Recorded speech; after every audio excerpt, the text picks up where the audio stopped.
करीब 4 साल की लड़की अचानक सोते सोते उठ जाती है। उठने के बाद जैसे ही वो घर से बाहर निकलती है, दरवाजे पर आकर खड़ी हो जाती है।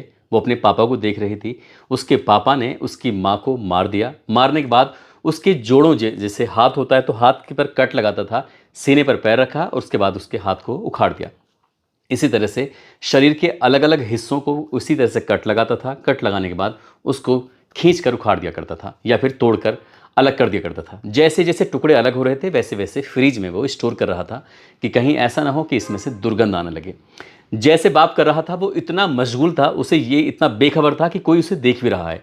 और अचानक ही बाप की नज़र अपनी बेटी पे पड़ जाती है। बेटी को देखता है, देखने के बाद उस बेटी को पुचकारता है और पुचकारने के बाद उसके लिए दूध का इंतजाम करता है, उसे दूध पिलाता है और दूध पिलाने के बाद सुला देता है। शायद ये सोचकर उसने ये कत्ल किया था कि इस कत्ल का कभी किसी को पता नहीं चलेगा। लगभग 4 साल का समय बीत जाता है और अदालत में इस छोटी सी बच्ची की गवाही होती है। वो बताती है कि पापा ने माँ को किस तरह से मारा, किस तरह से उसके छोटे छोटे टुकड़े करके बाहर फेंक देते। इस घटना से पूरे शहर में एक तरह से कोहराम मच गया था। लोग सोचने पर मजबूर हो गए थे, लोग डरने लगे थे। ये उस रात की बात थी जब पूरा देश दीपावली मना रहा था और लोग अपने अपने घरों में पटाखे छोड़ रहे थे और वो छोटे छोटे टुकड़े करके शहर में इधर उधर फेंक रहा था। आदाब, नमस्कार, सत श्री अकाल। मैं उस्मान सैफी। आज की जो सच्ची घटना मैं आपको सुनाने जा रहा हूँ, ये सच्ची घटना है राजस्थान प्रदेश के जिला अलवर की। अलवर की शहर कोतवाली से 31 अक्टूबर 2016 की रात लगभग 11:45 पर आर्यनगर कॉलोनी से एक फ़ोन पहुंचता है। वो बोलते हैं कि क्या एसएचओ राम सिंह बात कर रहे हैं। सामने वाला व्यक्ति जब ये बात पूछता है तो एसएचओ कहते हैं कि हाँ, मैं राम सिंह बात कर रहा हूँ, क्या बात है। वो कहते हैं कि थैले में एक महिला है। वो कहते हैं कि क्या थैले में एक महिला है? हाँ, थैले में एक महिला है। दरअसल थैले में महिला का पैर रखा है, दाहिना पैर है। बताने वाला इतना सकपकाया हुआ था, इतना डरा हुआ था, जो बात कह रहा था उसके मुंह से कुछ और ही निकल रहा था। वो समझ नहीं पा रहा था कि आखिरकार क्या बोले क्या ना बोले। पूरे शहर में पटाखे छूट रहे थे उस वक्त भी। जब ये राम सिंह को, यानी कि एसएचओ को जैसे सूचना मिलती है, एसएचओ अपनी टीम के साथ उस घटनास्थल पर पहुंच जाते हैं और जाकर देखते हैं कि एक थैले के अंदर एक महिला का पैर रखा हुआ है। वो झुलसा हुआ था, यानी कि जला हुआ था और बिछिया पहनी हुई थी। उस बिछिया को देखकर साफ अंदाज़ा लगाया जा रहा था कि महिला तो शादीशुदा है। लाश किसकी है, ये एक सवाल था। इससे पहले कि पुलिस इस मामले की उच्च अधिकारियों को सूचना दे रही थी, बता रही थी कि यहाँ पर एक महिला का पैर मिला है। और देखते ही देखते अगले 2 दिन के अंदर शहर के अलग अलग इलाकों से, चाहे वो चावड़ी पाड़ी मोहल्ला हो, रंग भरिया की गली हो, राम मार्केट हो, बांस वाली गली हो, कबूतर पार्क के पास जगह हो, यहाँ अलग अलग इलाकों में एक जैसे थैलों के अंदर 7 टुकड़े मिल जाते हैं और लोगों में एक दहशत का माहौल बन जाता है। आखिरकार ये महिला कौन थी, कत्ल किसने किया है, क्यों किया है, कई तरह के सवाल थे। न केवल पुलिस जानना चाहती थी बल्कि पूरा अलवर शहर इस बात को जानना चाहता था कि आखिरकार जिस रात पूरे देश दिवाली मना रहा है, उस रात लोग पटाखे छोड़ रहे हैं, उसी रात एक व्यक्ति, ये कौन है कातिल, आखिरकार इस महिला की हत्या किसने की है। पुलिस ने जितने भी जिले के आसपास के थाने थे सभी में संपर्क किया, ये जानने के लिए कि कोई महिला की गुमशुदगी दर्ज तो नहीं हुई है। और साथ ही जो शहर के सीसीटीवी कैमरे थे उनको भी खंगाला गया। पुलिस ने कुछ अपने मुखबिर भी लगा दिए थे ये जानने के लिए कि आखिरकार कहीं पता करिए कि कहीं कोई ऐसी घटना तो नहीं हुई है, कोई प्रेम प्रसंग का मामला तो नहीं हुआ है। हालांकि पुलिस एक बात से थोड़ा इत्मीनान थी, क्योंकि उस महिला के पैर में बिछिया था और बिछिया से ही अंदाज़ा लगाया गया कि वो शादीशुदा महिला थी। हो ना हो, अब पुलिस, जो भी पुलिस के पास एक कोशिश हो सकती थी तलाश करने की, ये तलाश करने में जुट जाती है, लेकिन पुलिस को कोई सफलता नहीं मिलती। तभी एसएचओ राम सिंह के दिमाग में एक ख्याल आता है कि क्यों ना डोर टू डोर एक अभियान चलाया जाए, एक सर्वे कराया जाए, ये देखने के लिए कि घर से कोई महिला गायब तो नहीं हुई है। अब जब ये बात देखी जाती है तो कुछ इलाकों को चिन्हित किया गया और इलाकों को चिन्हित करने के बाद डोर टू डोर पुलिस जाती है, दरवाज़ा खटखटाती है और दरवाज़ा खटखटाने के बाद पूछती है कि तुम्हारी बीवी कहाँ है, कोई बच्चा मिलता है तो तुम्हारी माँ कहाँ है, या फिर कोई महिला मिलती है तो उस दूसरे के बारे में पूछा जा रहा था। तमाम तरह के सवाल किए जा रहे थे। सवाल करते करते पुलिस अलग अलग इलाकों में जा रही थी। कई दिन बीत जाते हैं लेकिन पुलिस आखिरकार करे तो क्या करे, समझ नहीं पा रही थी। तभी पुलिस एक अलवर के मोहल्ला सक्का पाड़ी में पहुंच जाती है। यहाँ पर योगेश उर्फ चुच्चू नाम का एक व्यक्ति होता है। उस व्यक्ति का दरवाज़ा खटखटाया जाता है और जैसे दरवाज़ा खटखटाया जाता है तो योगेश उर्फ चुच्चू बाहर निकलता है। उससे पूछा जाता है कि तुम्हारी बीवी कहाँ है। वो जैसे बीवी के बारे में बात होती है कहता है कि मेरी बीवी तो घरों में काम करती है, झाड़ू पोंछा काम करती है, अभी गई हुई है, शाम को वापस आ जाएगी, बताइए क्या बात है। पुलिस वाले पूछते हैं कि नहीं कुछ नहीं, बस हम ऐसे ही एक सर्वे कर रहे हैं ये जानने के लिए कि आखिरकार एक महिला है जो गायब है, उस महिला की तलाश की जा रही है। पूरा शहर जानना चाहता था इस बात को। आखिरकार पुलिस यहाँ से पूछ के चली जाती है, लेकिन पता नहीं पुलिस के दिमाग में क्या आता है कि 2 बजे फिर से इसी घर के दरवाजे के सामने जब पुलिस जाकर खड़ी होती है तो पता चलता है कि इस घर के दरवाजे पर ताला लग चुका है, ताला बंद था। आसपास के लोगों से पूछा जाता है कि योगेश उर्फ चुच्चू है कहाँ पर। तो ये आसपास के लोग कहते हैं कि जब यहाँ पर सुबह कुछ पुलिस वाले आए थे उसके बाद से इसने ताला लगाया और यहाँ पर वो है नहीं। अपनी बेटी को लेकर, उसकी लगभग 4 साल की बेटी होती है और वो उस बेटी को लेकर चला गया। उसकी बीवी साथ नहीं थी। जब ये आसपास के लोगों ने ये बात पुलिस को जानकारी दी तो पुलिस को लगता है कि हो ना हो शायद यहीं से कुछ रास्ता मिल सके। पुलिस ने उसके नंबर को सर्विलांस पे लगाया और सर्विलांस में लगाने के बाद ये पता करने की कोशिश की कि आखिरकार ये है कहाँ। 4 नवंबर 2016 की रात की वो बात थी। आखिरकार हिसार का जो हरियाणा का हिसार है वहाँ का एक हरिनगर मोहल्ला है, वहाँ पर रात के 2 बजे के आसपास इसकी लोकेशन मिलती है। पुलिस को जैसी लोकेशन मिलती है पुलिस तुरंत ही वहाँ पर संपर्क करती है। वहाँ के नज़दीकी पुलिस स्टेशन से संपर्क करने के बाद उस व्यक्ति की तलाश करती है। अब जब वहाँ पहुँचते हैं तो पता चलता है कि ये योगेश नाम का जो व्यक्ति होता है वो अपनी भांजी के घर पर गया हुआ था और भांजी के घर पर जैसे जाता है तो पीछे से पुलिस भी पहुंच जाती है। पुलिस जाती है, दरवाज़ा खटखटाती है। अब इसकी जो भांजी थी उसकी सास सुनीता निकल के आती है, पूछती है क्या बात है। वो कहते हैं कि तुम्हारे घर में एक आदमी आया है, हमें दरअसल उसकी तलाश है, जिसका नाम योगेश उर्फ चुच्चू है। जैसे ये बात पूछी जाती है सुनीता कहती है घर के अंदर है, 4 साल की बेटी की वो साथ था। उसके बाद पुलिस उसे अपने साथ लेके आती है। साथ लाने के बाद उससे पूछा जाता है कि तुम्हारी बीवी कहाँ है।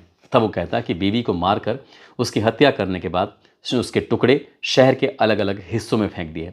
अब पुलिस के लिए एक सवाल था कि आखिरकार तुमने अपनी बीवी का कत्ल क्यों किया था। तो उसने कहानी सुनाई कि बिहार प्रदेश के पटना शहर की रहने वाली आरती उसकी पत्नी का नाम होता है। उम्र लगभग उस वक्त साल 2016 में 25 साल के आसपास होती है। उससे पूछा जाता है कि तुमने अपनी बीवी को क्यों मारा। तब वो सोच कर बोलता है, कहता है कि मेरी बीवी बेइंतहा खूबसूरत थी, ज़्यादा ही खूबसूरत थी। उसको जब घर से बाहर निकलती थी, काम करने जाया करती थी, तब उसे देखकर डर लगता था। ऐसा लगता था कि इसके कहीं ना कहीं किसी न किसी से अफेयर है। खुद वो पेंट का काम करता था या फिर हलवाई का काम करता था, लेकिन वो अपनी बीवी की खूबसूरती को लेकर इनसिक्योर फील करता था। उसे लगता था कि कहीं ना कहीं किसी से इसका अफेयर जरूर चल रहा है, इसलिए बार बार अपनी बीवी को टोकता था, रोकता था। बीवी इस बात पर थोड़ा सा नाराज़ होती थी, गुस्सा करती थी और इसी बात को देखते हुए दोनों के बीच में अक्सर झगड़े होते थे। झगड़े भी बेइंतहा होते थे। आखिरकार 30 अक्टूबर साल 2016 की बात है। पूरा देश दीपावली का पर्व मना रहा था। लोग घरों में खुशियां मना रहे थे, पटाखे छोड़ रहे थे। इसी बीच में इन दोनों के बीच में किसी बात को लेकर कहासुनी हो जाती है। महिला कहती है अपने पति से कि तुम इस मकान को कब बेच रहे हो। वो कहता है कि जल्दी बेच दूंगा। और देखते देखते लड़ाई का कब उन्होंने विकराल रूप धारण कर लिया पता ही नहीं चलता। गुस्से में आता है, अपनी बीवी के ऊपर वो कैरोसिन डालता है और उसमें आग लगा देता है। काफ़ी चीखती चिल्लाती है, लेकिन कुछ देर के बाद उसका दम निकल जाता है, यानी कि मर जाती है। वो मर जाती है। उसके बाद वो अपनी बीवी की लाश को अब कहाँ से कैसे करे, कैसे ठिकाने लगाए, वो समझ नहीं पा रहा था। बेटी घर में आराम से इत्मीनान से 4 साल की वो सो रही थी। इसी बीच में अपनी उस पत्नी की लाश के वो जो सब्जी वाला चाकू होता है उससे वो टुकड़े करता है। वो बताता है कि जब जब उसको बकरे के मीट की ज़रूरत पड़ती थी तो वो मंडी में जाया करता था, तो देखता था कि कसाई किस तरह से बकरे को काट रहा है, किस तरह से उसके हिस्से को तोड़ता था, किस तरह से खाल को वो निकाल के और उसके बाद वो अलग अलग छोटे टुकड़े करता था। ठीक उसने उस वहाँ से तरीका सीखा और तरीका सीखने के बाद जितने भी शरीर के अंदर जोड़ होते हैं उन जोड़ों को उसने खाल को काटता था और शरीर को तोड़ दिया करता था। लेकिन इसी बीच में उसकी बेटी आती है और बेटी आने के बाद वो दरवाजे से लग कर बैठ जाती है। उसे नहीं पता था कि पापा क्या कर रहे हैं। वो धीरे धीरे करके उस अपनी पत्नी के हर एक हिस्से को तोड़ता था, मरोड़ता था। गर्दन उसने अलग की, शरीर के अलग अलग टुकड़े किए। टुकड़े करने के बाद उसने फ्रीज के अंदर अपना लोड कर दिया और फ्रीज में वो सारे टुकड़े भर देता है। रात को ही उसे मौका मिलता है और कुछ थैलों के अंदर भर कर उसने शरीर के अलग अलग हिस्से शहर के अलग अलग हिस्सों में वो फेंकना शुरू कर देता है। 30 अक्टूबर 2016 की रात को भी कुछ टुकड़े फेंकता है। 31 अक्टूबर 2016 की रात को भी वो कुछ टुकड़े फेंकता है, यानी कि अपनी बीवी के हर एक हिस्से को शहर के इधर इधर इलाकों में फेंक देता है। लेकिन वो नहीं जानता था कि एक टुकड़ा जो थैले के अंदर था, पैर का हिस्सा था, वो जाकर किसी व्यक्ति को मिलेगा, पुलिस के पास पहुंचेगा और पुलिस इस घटना तक पहुंच जाएगी। आखिरकार पुलिस ने उस व्यक्ति को कब्जे में लिया, उस चाकू को भी लिया, साथ ही फ्रीज को देखा खोलकर। वहाँ से जो सबूत थे वो सबूत भी जुटाए और उस घर के जो भी अलग अलग हिस्से में देखा जहाँ पर उसने जिस तरह से घटना को अंजाम दिया था, उस व्यक्ति को गिरफ्तार किया और गिरफ्तार करने के बाद उसको जेल भेज देता है। 4 साल की उस बच्ची की परवरिश की जिम्मेदारी परिवार के बाकी लोगों पर पहुंच जाती है। बताया जाता है कि बीवी का कत्ल करने के बाद वो सीधा अपनी बेटी को लेकर अपनी बहन के पास गया था और बहन से जाकर बोल के आता कि बहन मैंने इस तरह से अपनी बीवी का कत्ल कर दिया है, करूँ तो क्या करूँ। उसकी बहन ने उसको घर के दरवाजे से बाहर निकाला, कहा कि इतना बड़ा कांड करके आए हो, तुम्हें इस घर में आने की बिल्कुल भी ज़रूरत नहीं है, तुम्हारे कदम इस घर में अब भविष्य में कभी पड़ने नहीं चाहिए। वो निकाल देता है, उसकी बहन निकाल देती है, वो अपने घर आता है, तब जाकर उसके शरीर के अलग अलग हिस्से करता है। अब आखिरकार मामला अदालत पहुंचता है, पुलिस चार्जशीट लगाती है, चार्जशीट लगाने के बाद सुनवाई होती है। सुनवाई होने के बाद 28 अक्टूबर 2020 को अपर जिला सेशन न्यायाधीश संख्या नंबर 3 संदीप आनंद की अदालत ने इस आरोपी, जिसका नाम योगेश उर्फ चुच्चू होता है, इसको आजीवन कारावास की सजा सुनाई, साथ ही 30,000 रुपये अर्थदंड का जुर्माना लगाया। अखबारों में जब खबर प्रकाशित होती है तो बताया जाता है कि इस घटना में न केवल शहर में दहशत फैल गई थी, लोग डरने लगे थे कि आखिरकार ऐसा कौन व्यक्ति है जिसने किसी महिला की इस तरह से हत्या की है। और जो 4 साल की बेटी जिसको उसने सीने से लगाया, उसके लिए दूध का इंतजाम किया था, उसको बाद में जाकर सुला देता है, उसी बच्ची ने, उसी बिटिया ने पुलिस को पूरी जानकारी दी थी, पुलिस को बताया था, तब जाकर इसके पीछे हत्याकांड की असली वजह का पता चल पाया था। दोस्तों, इस पूरे घटनाक्रम को सुनाने का उद्देश्य किसी को परेशान करना नहीं है, किसी का दिल दुखाना नहीं है, बल्कि आपको जागरूक करना है, आपको सचेत करना है। और हैरान करने वाली बात तो ये भी है कि जो आरती थी जिसका कत्ल हुआ था, उसका किसी से अफेयर था ही नहीं, ऐसा पुलिस की जांच में भी आता है। क्योंकि पुलिस ने जब इस मामले की पड़ताल करने की कोशिश की और जब ये बात इस व्यक्ति यानी कि योगेश को पता चलती है, तो उसको भी बड़ी हैरानी हो रही थी कि आखिरकार उसने अनजाने में ऐसा क्यों कर डाला। तो इसलिए कुछ भी करने से पहले सोचना, समझना, जानना ज़रूरी है, क्योंकि करने से पहले अगर सोच लिया तो शायद ऐसी गलती नहीं हो सकती, और करने के बाद अगर किया तो पछतावे के अलावा कुछ बचता भी नहीं है। दोस्तों, जाते जाते गोरखपुर के रहने वाले हैं शिवा यादव, साथ ही सतना के रहने वाले हैं राम सिंह लोधी। आज इनका जन्मदिन है, इनको जन्मदिन की ढेरों सारी शुभकामनाएं, बहुत बहुत मुबारकबाद।